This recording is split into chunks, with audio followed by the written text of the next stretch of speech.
Good evening all, and welcome. Tonight, we explore the horrors of kidnapping. I'm sure there are many situations where you feel genuine horror, but the fear that you feel when you know that you've been taken, and that your fate, however dark it may be, now lies with strangers with ill intentions, is something that unsettles even the strongest of stomachs. But for now, it's time to get comfortable and let the darkness take control. This happened to me last night, and I am still currently freaking out. My roommate had gone up to the foothills to spend Christmas with his family, and was there for about 3 days. On the 27th around midnight, he asked if I could come get him, because he didn't want to stay there another night. I didn't mind. We'd been best friends for 4 years, so I'm used to driving him to the city. Now for a little backstory. I live in a very small rural area, and there are only 2 ways to get from our town to the next city, both of which take about an hour and a half round trip. One road is the main highway, but doesn't lead to the foothills, so it would take me 2 hours to reach him that way. The other road is a back road that leads straight to the foothills, so naturally I took that road. Now this road is surrounded by nothing but desert for about 20 miles, with the occasional housing developments, so it's very dark at the time of night. It's also very secluded, unless taken. The only reason you take it is to go to the foothills, the college, or leave the country. There are about 4 cars total going that way, and I'm driving, and they all pass me within minutes. The speed limit is about 65, and I'm going 55. About 15 minutes into the drive, I see a car coming up behind me, so I pay it no mind because I figure it will just overtake me like the rest do. It comes up right behind me, and is right up on my back. I'm more confused than I am scared, because why is this person right behind me? I'm only doing 55 in the slow lane, and I don't go faster, and I don't move, which I guess egged them on, because they kept turning their brights on and off, and started swerving behind me. Now I'm thoroughly freaked out, and hoping they'll either leave me alone, or another car will drive by. Neither of those happen. They do this all the way to the foothills, and I think, okay, so they're either going to keep following me or turn somewhere. They keep following me. I'm nearing the exit where my friend is, so I'm afraid that they are going to see where my friend's family lives and hurt them. So I call my friend and tell him to meet me at the convenience store, because I wanted to get something to drink, not telling him that someone was following me. I get to the store and watch the car pass by the store, and finally calm down, thinking it was just some arsehole messing with me. I met up with my friend, and we get some drinks and a snack to leave. For about half an hour it's fine, and we're just talking about what we did during the holidays, joking around and the like. I had completely forgotten about the car, until it started happening again. Now, the reason I didn't tell my roommate to begin with is because he kind of has a temper, so instead of being scared, he's pissed. Not only at the car, but at me for not telling him before. He's screaming for me to stop so that he can deal with this arsehole, and I am refusing out of fear. The thing is, my roommate is a 5'10" bodybuilder, so he's quite intimidating, while I, on the other hand, am 5'6" and disabled, with the only thing going for me is that I carry a hatchet everywhere. So he's used to scaring people off. I tell him no, that we're going to the police station in our town, and he calms down for a bit. As we get to the station, the car disappears again, and we sit there for about 15 minutes seeing if he circles back. Now in hindsight, what we did was kind of stupid, because we didn't go into the station and ask for help. We just went home without thinking they might have been waiting for us to leave. We were constantly looking behind our shoulders while we were driving to make sure that no one was following us, and when we got home, we thought they were gone. Now this is the part that scared the hell out of me. We had been home for hours, and my roommate was already passed out in his room, and I was the only one awake. It was about 4 in the morning, and I had gone to the restroom, which was right across from the hall from my room. From the way our house is set up, is that the kitchen and living room are separated by a wall, with a 4-foot wide space as an entrance, and the living room is connected to a 10-foot long narrow hallway. Now, from the living room, you can't see most of the kitchen, or past 2 feet in the hallway, and from the hallway, you can't see half of the living room when by the bathroom. I get down in the restroom and see lights flashing through the living room window. I'm in the hallway, too afraid to move and get my phone out or wake my roommate, but my bedroom door is open, so I softly call for my dog, who is a miniature husky, knowing he barks at anything that moves, hoping that will scare them away. As I thought, once he sees the lights he goes berserk, and he's short so he can't reach the window, but he's in the middle of the coffee table barking. I see the lights turn off, and wait about 5 minutes before he starts barking in the kitchen. My roommate is now awake, asking me what the hell the dog is barking at, and I tell him, and he goes back to his room to get his boxer on her leash, and tells me to get my hatchet and my phone. As I'm getting my stuff, I hear a thud against the back door, and then another. They're trying to kick in the door, and I call 911 and explain the situation. Then they said they'll be there in 10. I go back to my roommate, and we head to the kitchen, where he opens the back door, and in stumble 2 guys about my height dressed in all black. They look at us and start freaking out, because they've got 2 guys with fairly large dogs.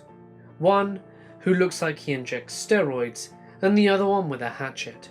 One guy is screaming, "This isn't our house, how did you mess this up?" And the other one is bawling his eyes out. Apparently, they were going to break into one of the guy's ex-girlfriend's house, who happened to be my next door neighbor, and kidnap her. The one guy got the house wrong, and mistook me for the guy's ex because I had my hood up, and they couldn't see my face, and I have the same build as her. The cops arrived shortly afterwards and took them away. It was freaky, and I hope it never happens again, because I don't know what I would have done if they really were after us. I recently drove from Philadelphia to Buffalo with my cat. The ride was long, but we were making decent time for the most part. She and I had gotten up towards right before you got into New York. It was around 5:30 p.m. But that also meant it was pitch black outside too. We'd only stopped once to get something at McDonald's, and I drank their iced tea quickly to try and stay awake. I definitely had to pee. I didn't want to leave my cat in the car, so I put her leash on and we walked into the gas station. I said, "Do you mind if we use the restroom here?" The man behind the counter said sure, and she and I entered the bathroom. She sat on the counter while I did my thing. The store wasn't empty. There were some dudes around browsing for honey buns, tasty cake, and cheaper cigarettes than those in New York. There was a woman talking to the counter guy up front. She was probably a regular based on their interaction and familiarity. My cat jumped about a foot when we heard the doorknob rattle. I laughed and said, "Sorry, it's occupied." My cat is a trained animal, and she is trained to handle people. Stimulating situations, crowds, and relatively loud noises. But she does hate cars. I looked over at her after the jump, and her tail was as full as could be, and she got low and slipped up to her favorite position on my shoulders. She dug into my hair with her nails and did her little grumble at me that she does when she wants to be let outside. The doorknob rattled again, and she reached out towards the door, like in a quick way to strike. "It's still occupied," I called out, but I wasn't laughing this time. We then heard someone speak. It was a man's voice, and honestly, it kind of made my blood run cold. They were speaking my native language, Polish. They were saying, "Should I grab her when she comes out?" And in my native tongue, grab doesn't really have multiple connotations like it does in English. Like, let me grab them before they go, I have to ask them something, or grab a bite to eat, grabbed by the hair and stuff. They used it as in to take, as in to kidnap, as far as I could tell. "No, the cashier's right there," the other one said. "We can go stand outside. I think her car is the blue one." My cat did the angry grumble bug sound, and I tried to pet and reassure her. There weren't any windows in this bathroom, and my car was parked unwisely around the side of the lot. I parked it a little away from the lights because I had a lot of stuff in it and didn't want items to be lit. It was not the blue one. We heard their steps retreat, and we sat there for what felt like quite a long time. We both jumped when we heard a knock at the door. "Come out quickly, and my girlfriend will lead you through back to your car. They're standing out by the pumps." It was the counter guy, and who I thought was the regular. I opened the door, and she ushered me to the back. Not smart, but I didn't really have anything else I could do. She opened the door, and I could see my car about 20 feet away. I wanted to sprint, but I remembered I used my key thing to set the alarm. I unlocked the car with my keys, and the alarm went off, and I have deep cuts from where my cat jumped in the air. I threw myself into the driver's seat, unlocked it with the key thing, and quickly pressed the button to lock it again. I felt my heart in my throat as I threw the car into reverse and got the hell out of there. On my way, I noticed the guy standing near the blue car on the other side of the lot, trying to nonchalantly smoke. They didn't even know that I got out. When I was 15, I went on a school trip to a neighboring country. We were staying in a quite nice hotel with a 7-Eleven less than half a mile away. My school was pretty loose, so the teachers allowed us to walk to the 7-Eleven whenever we wanted, just as long as we had another person with us. One night, at about 9 p.m, my friend and I, both girls, decided to go grab some food. As we were walking there, a gold car, very recognizable, slowed down next to us. The windows rolled down to reveal 4 men, all in about their mid-20s in army uniform. They started catcalling and wolf whistling, and making us feel uncomfortable in general. We scoffed and kept walking, hoping that they would leave us alone. Eventually they drove off, but about 30 seconds later they drove past us again. clearly having made a U-turn at the end of the road. This time, their calls were a lot more creepy, saying that we were their types and that it was going to be a fun night.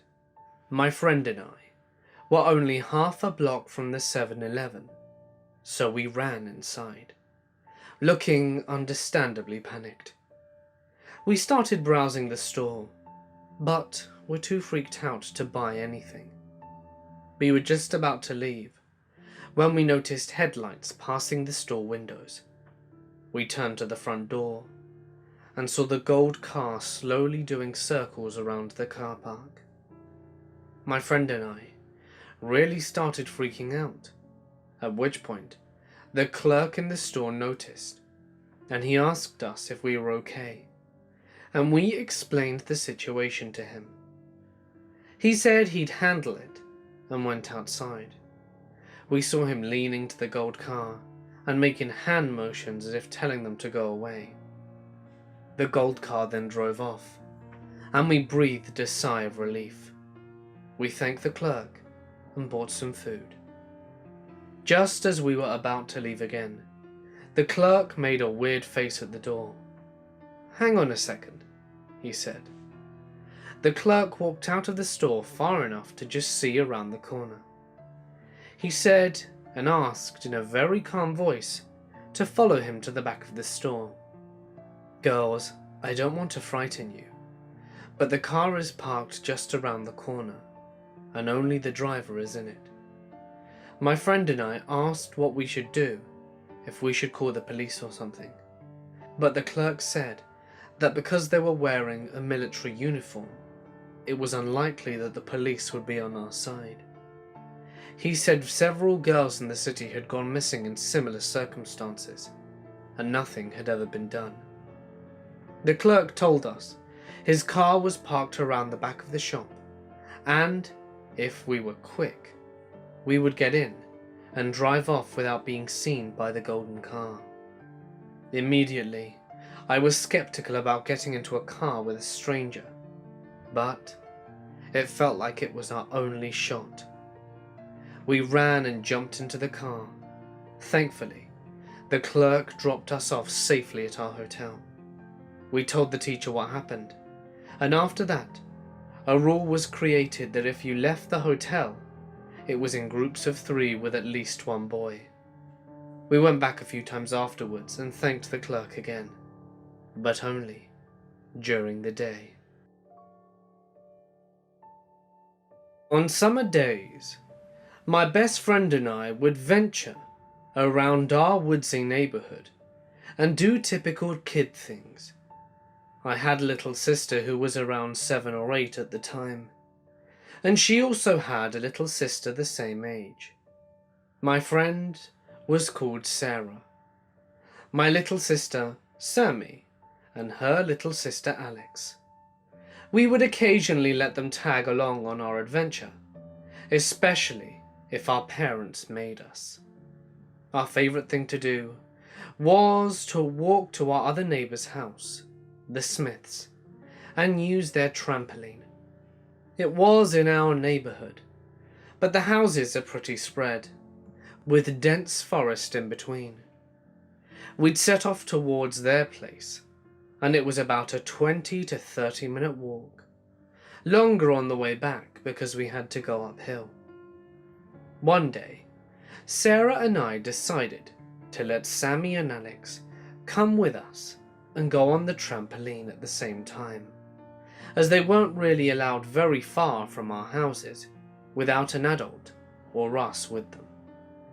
We played on it for about an hour and decided that we were thirsty, and we decided to go back to Sarah and Alex's house in search of drinks and snacks.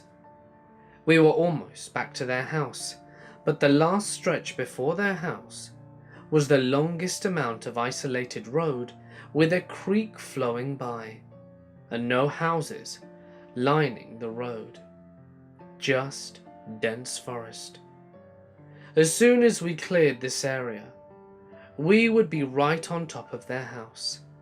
As we were almost through the wooded part, and we can see their house up ahead. A woman with short black hair and sunglasses is walking past with a baby in a stroller. She was walking towards us and would soon pass. I didn't recognize her as someone who lived in our neighborhood, and I know everyone. But lots of people from surrounding neighborhoods take walks here because of the woods. She passes us normally, but right after she does, she says, "Oh hey, kids, I'm a little lost. What road is this?" None of us were very alarmed. The neighborhood is windy and can be confusing, and plus, she was a lady with a baby, not some creepy dude, so we felt mostly at ease. We told her the name of the road, and she told us that she was really lost and needed to get home in order to take care of her baby.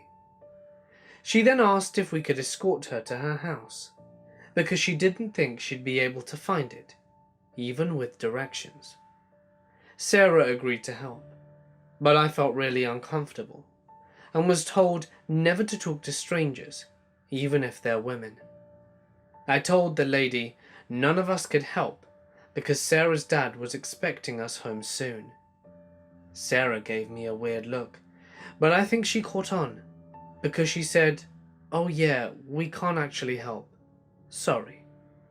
At this point, I wasn't really freaked out. I just knew I shouldn't be helping strangers to their houses. I went to step in front of the younger two, as they were trailing behind us, and I wanted to push them forward so that we could start walking away.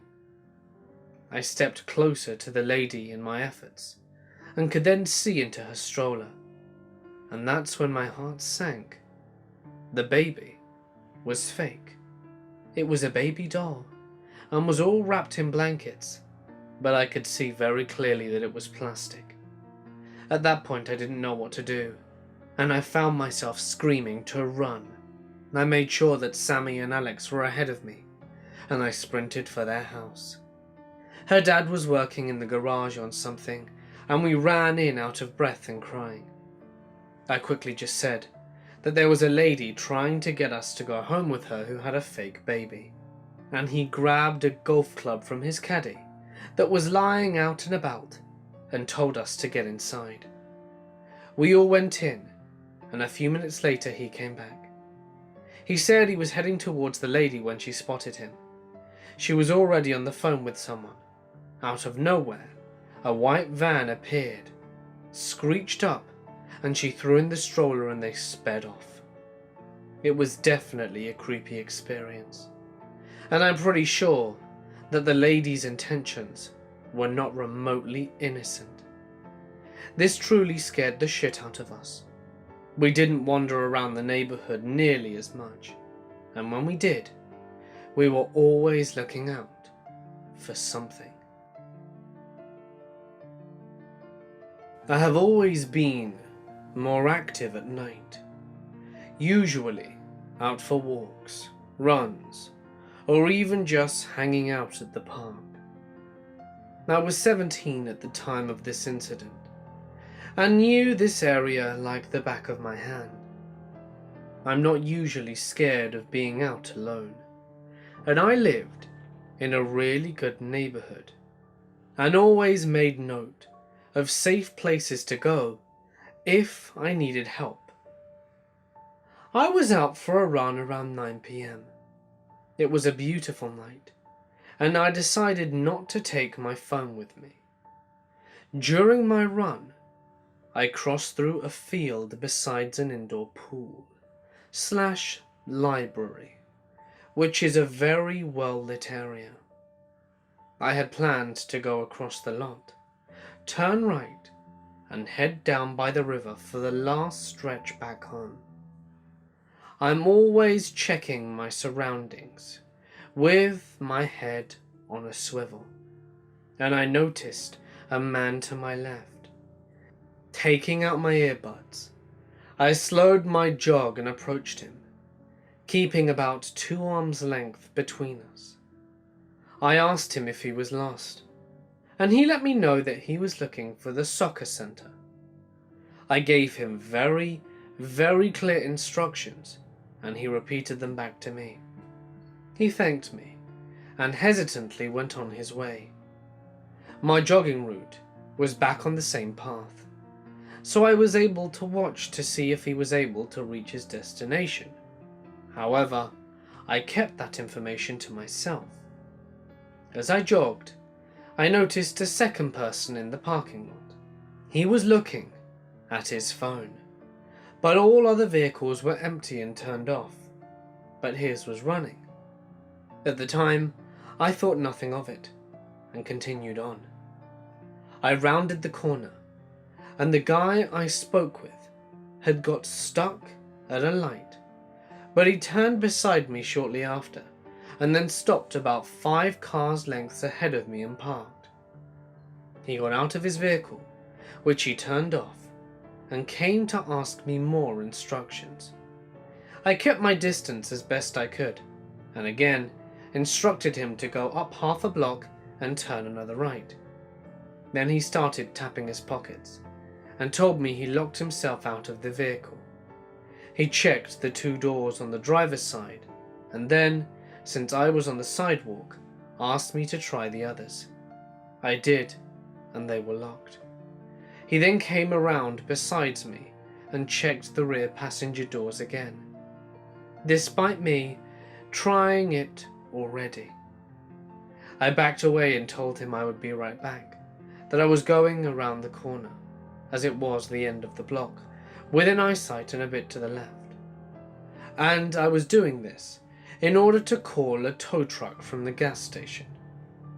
He, for some reason, tried to get me to stay while trying the doors. I ran to the gas station. No one would let me use the phone, which was a policy for customers, and no one had got a coat hanger, so I casually walked back. It was then that I saw, from a distance, the second guy in his vehicle parked 5-ish cars' lengths behind the first guy, and I watched the first guy get back into his vehicle, and they both drove off very quickly behind each other in the same direction. It was at that moment that I realized he was never locked out. He never needed directions, and this was all a ploy to kidnap some woman. I spun on my heels and walked back home on the busiest streets. No shortcuts, no back alleys, and no parking lots. I will never leave home without my phone again, and I'm so happy I kept my distance while interacting with him. Who knows what would have happened if I'd have been just that bit closer. It was the second day into a 4-day stay after having my son. 24 hours of labour, and was the night after I finally delivered him. My now ex-husband and I decided to go downstairs and sit outside of the hospital benches just to get some air. My son went to sleep, and I made sure that he was secure in the nursery with attending nurses and headed off around 11:30 at night. We were sitting outside while my ex smoked a cigarette and a woman approached us. Her husband was in the car, and I noticed one child in the car sitting in the back seat sleeping. We were right by the ER entrance, so I didn't think anything of it. Maybe she knew someone in the ER and was just coming out to keep her husband up to speed. The hospital has a different coloured band for the maternity ward, corresponding with the band your child has on, as well as some kind of let's not switch babies precaution. The woman approached us and noticed my band, and asks if I had a baby. I told her I had, and she asked if it was a boy or girl, to which I reply. And then she starts getting into a story of her multiple miscarriages and infertility. This is when I start noticing she looks like she's tweaking. She's jittery, wide-eyed and looking around, picking at her skin. And her husband has the dome light on in the car, staring at us the whole time. She then starts asking me if he sleeps with me or in the nursery, and how I delivered him, and how old he was. Avoiding her questions and getting seriously freaked out, I look into the car again and notice an empty infant's car seat next to her other child's. I immediately shut down the conversation, tell my ex-husband I'm starting to feel pain again, as it was a C-section so it was believable, and hightail my sore ass the hell out of there. I get back upstairs to the maternity ward and alert the charge nurse. She immediately locks down the ward for the night and calls the cops. Come to find out, there had been a missing child case in one of the neighbouring counties that matched the child's description of the one in the car, and a few hospitals in the area had been getting calls about them over the course of the last week. I spoke to the cops, gave them a description of everyone and the car seats, as they stood out as they were a really cute pattern, and they thanked me profusely. About a month ago, there was this strange black van. Vans aren't that unusual, since they don't use trucks, but this one had tinted windows. It started to follow me around whenever I left the house, which is very rare, since I'm naturally a lazy person, and I noticed it after 4 days.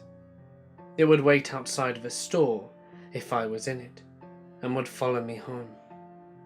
2 weeks ago, when I went on a 2-hour car ride to a campground to swim, it was there, sitting in the parking lot, not even 2 meters when I noticed it. I told my older sister to watch the van and to tell me if anything unusual happened to it. When we left about 4 to 5 hours later, it started to follow us on the ride home. My sister said no one stepped out of the car and that it was following us. I told her that I knew, and she looked at me like I was crazy, and then told her that it had been following me for the past 3 weeks. I know what you're thinking. Why didn't I tell my parents? Well, I'm in a whole nother country, with only my grandma who speaks a different language and my older sister. Both of my parents are literally on the other side of the world. It gets even weirder. Just last week when I went on my bike with my sister to go shopping, the van followed us.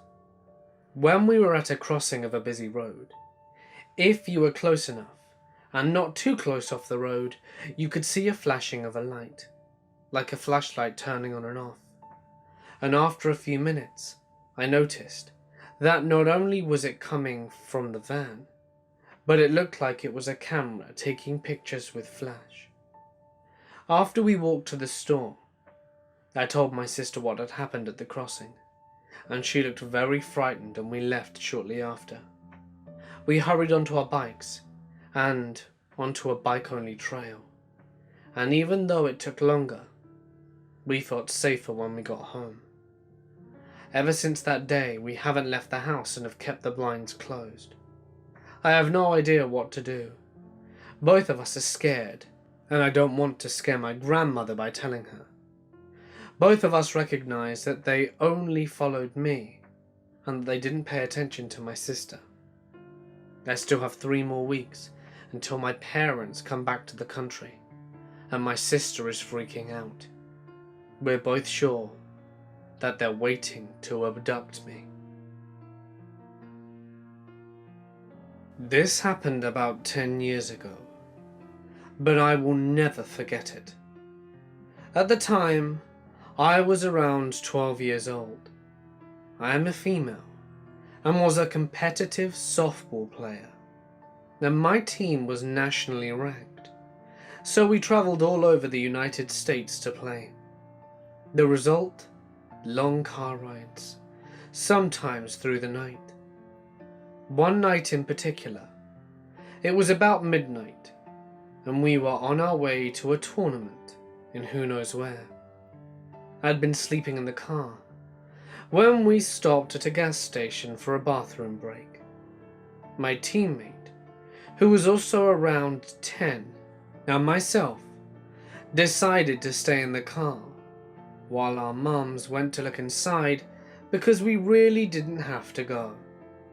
A few moments after, the mothers had left, locking us in the car. I noticed another car in the parking lot. It was a few spaces over, and was the only other car in the station at the time. I noticed a middle-aged man with a little girl, who was about 6 to 8 years old, who I assumed was his daughter, because she looked strikingly similar. I met eyes with the daughter in the car, and she smiled at me, and I smiled back and waved because she was adorable. The little girl then said something to the man, and he looked and smiled too. I went back to minding my own business, as the man went into the store and left his daughter in the car. When I looked back at the little girl, she was looking back at me with a scared look on her face. She started hitting the windows and motioning for me to come over to the car. Instantly, my adrenaline went into overdrive. This girl was acting really creepy, as if she needed my help. My mind was racing. What if this man had kidnapped her, and she just needed my help? My initial thought was that it was her father, but you never know. I just had no idea what to do. I turned to my friend who had gone back to sleep, and tried to wake her, but she just shot me a dirty look and went back to sleep. Turning back to the girl, I was about to get out of the car to go talk to her, when I saw that she had made eye contact with the man in the store, who was just standing there watching through the window. He smiled at her and nodded, seemingly approving. She smiled back and then turned to me, and instantly went back to trying to get me to come over to the car. After seeing the exchange, I thought something was off. It seemed this girl was acting at the direction of the man.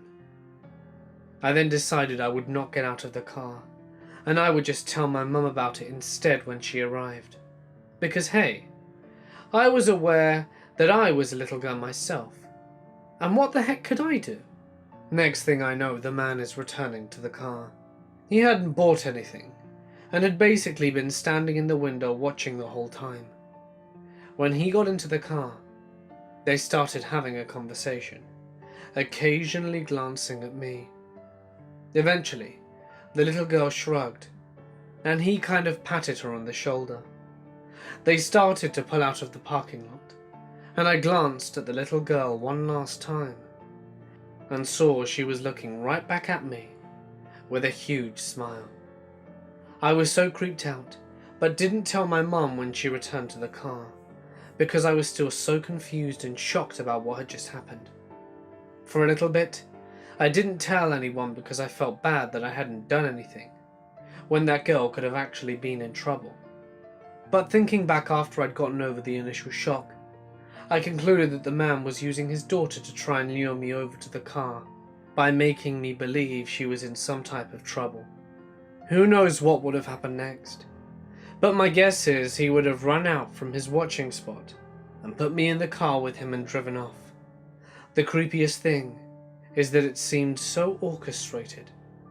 I was sure this was not the first time they'd done this.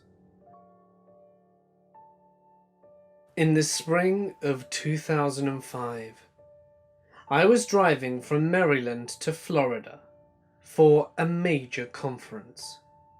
I'd left my friend's house in Richmond in the wee hours of the morning, and had stopped around 5 a.m. in Northern Carolina to fill one tank and empty another. I'd just gotten back in the car and turned it on, where there was a knock on the passenger side window. Outside was an older woman in her 50s. I locked the doors and cracked the windows just enough to hear her tell me that she needed a ride just a few exits back up I-95. I kept repeating that I wasn't heading that way, and she wasn't letting go. and every hair on my neck started to stand up. I thought about going back to the store, but to be honest, I wasn't sure if I would make it to the store, or what situation I would find myself if I did. Finally, I held my cell phone up and said that if she didn't leave me alone, I was calling the police. The situation changed completely, and she apologized and walked away.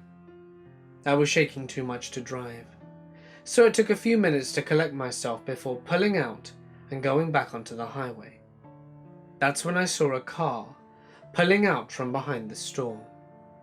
The lights hit in just the right way, and I was shocked to see that it was her behind the wheel. I recovered really quickly and pulled out the station behind her. She made her way back to 95, and I was right behind. That's how I saw her pull a car she supposedly didn't have onto the 95S, the exact opposite direction of where she desperately wanted to go. I got around her, and as I passed her car, she locked eyes with me, with a stare that was so incredibly cold, I have chills this day just thinking about it. Since then, no matter what I'm doing or where I am, I never get in the car without locking the doors as a first priority. I also never, not ever, crack the windows for anyone but a cop. Anyone who approaches my car gets yelled at through the window with my hands on the wheel in case a quick getaway is needed. This is a story about something that happened to my grandmother when she was the young wife of the mayor of Miami Shores, most likely in the late 40s or early 50s. And in order to truly appreciate this story, you need to know one thing about my grandmother. She was raised to be a perfect Southern belle. She always knew the appropriate thing to say, always used perfect grammar, and for the better portion of her life, conducted herself with demure charm. However, I do have a distinct memory of her telling me that her favorite word was bullshit. So when I was 10, she must have not been as meek as she once said she was. This story is going to be short, having heard it from my father and not my grandmother herself. My grandmother, as the story goes, was driving along Miami Expressway and took an exit ramp in North Miami. At the bottom of the ramp there was a stop sign, and my grandmother pulled to a stop. There was a man standing on the corner, and when she stopped, he grabbed the passenger side door of her car, opened it, and jumped into the vehicle. My grandmother was not naive and knew here what was going on: kidnapping, and possibly worse.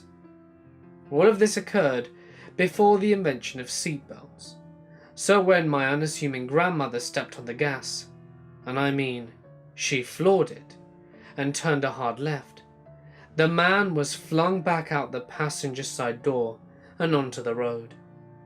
My grandmother didn't look back and sped home. My grandmother is no longer alive, and though she was raised to be seen and not heard, she was the most badass woman I've ever known. She's been through so many crazy things in her life that I was not even surprised to hear about this 5 years after her death. Her husband, my grandfather, also had some action movie worthy experiences, but none, I think, can trump what happened to her. When I was 7, I was camping with my parents and baby sister in Virginia. We were staying in a campground specifically for recreational vehicles, but there were also some cabins available to rent. On the first day there, after being constantly pestered to take me to the park, my dad complained to my mum that I was old enough to walk the short distance to the park and play without supervision. My mum had always been a very overprotective person and a worrier, and even more so after this camping trip. My mum finally gave in and allowed me to go alone to the campground park. While at the playground, I met a little girl around my own age, and we played together for a while. She too was by herself, and I invited her to come back to my RV to play with Barbies, and we headed in that direction. On the way, we crossed paths with my parents, who were going to another family's RV to visit and socialize. We let them know that we were going to play Barbies in my family's RV. And after that, we played for a while, and she suggested we pack up the Barbies and go to the cabin that she and her grandparents were staying in to play with her Barbies too, which we did. It never even occurred to me that my parents didn't know this girl or her family, or where I would have gone, and they assumed that we were just staying in the RV to play. We played at her cabin for a long time, and while we played, her grandparents were packing up all their things and preparing to leave the campground. When they were all packed up to go, they said they would drop me back off at the RV on their way, so I wouldn't have to walk. Obviously, my parents had always told me to never get into a car with a stranger, and I knew this, but it just never occurred to me exactly what this meant. I genuinely never felt remotely afraid or concerned about the situation. The little girl's grandparents packed up the car, and we all climbed in. We stopped at the campground's general store, and her grandpa bought us both ice cream cones, and I could think how nice and generous her family was. We got back in the car, and I assumed they would be dropping me off next to my RV. I sat in the car eating my ice cream and talking with my friend, completely oblivious to the outside of the car, when suddenly my door flew open and my dad, with tears pouring down his cheeks, yanked me out of the car and hugged me harder than he ever had in his life. I was so confused, and then the car I was in sped away. It was then I realized that we were at the exit of the campground. Apparently, upon returning to the RV and finding my new friend and me gone without a trace, my parents had contacted the ranger station, and a lot of people were out looking for me in the woods and going around door to doors of the other RVs. My dad had just happened to be walking by as he saw me in the people's car just about to leave the campground. I don't know who these people were, but they definitely had no intention of bringing me back to my parents. I think the ice cream was bought to distract me from noticing we weren't heading in the direction of my own campsite. Over the years, I often think of that day and how different my life would be if my dad hadn't have seen me in the nick of time. That is, of course, if I was still alive to tell this tale, as this could have gone a whole lot worse. Hey guys, it's Mort here, and thank you so much for listening. I hope you did enjoy tonight's episode. My good friend Briefcase has uploaded a very scary video today about a Frenchwoman who committed some horrific crimes, which are sure to pique your interest. I'll leave a link in the description and at the end of the video if you'd like to see it, and believe me, you're going to want to. But anyway, if you have a story that you wish to submit, be sure to send it to my email or to my Reddit. And if you liked the video, please hit that like button, subscribe, and drop a comment with your thoughts on tonight's video. But anyway, for now guys, I'm gonna sign off. Stay awesome, and I'll see you in the next one.